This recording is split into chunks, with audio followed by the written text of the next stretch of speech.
ఆంధ్రప్రదేశ్ రాజకీయాల్లో మరోసారి హాట్ టాపిక్గా మారింది తిరుమల లడ్డు వ్యవహారం. ఎమ్మెల్సీ దువ్వాడ శ్రీనివాసరావు టీటీడీపై తీవ్ర విమర్శలు చేశారు.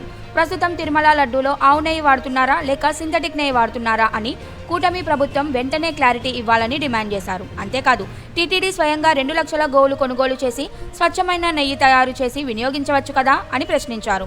ఈ వ్యాఖ్యలపై ప్రభుత్వం టీటీడీ ఎలా స్పందిస్తాయో చూడాలి. 319 రూపాయలకు 2019 సంవత్సరం మార్చి నెలలో ఇచ్చిన టెండర్స్ ప్రకారం తీసుకుంటే ఈ రోజు ఏమి నెయ్యి వాడుతున్నారు అది కూడా నేను ప్రశ్నిస్తున్నాను. ఈ రోజుకైనా మనం ఆవు నెయ్యి వాడుతున్నామా లేక సింథటిక్ గీవే వాడుతున్నాం అది చెప్పాలి అధికార పార్టీ.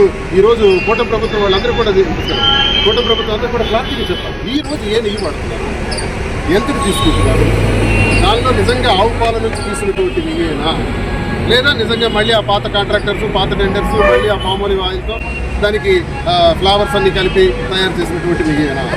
అసలు టీటీడీ నిద్రపోతుందా?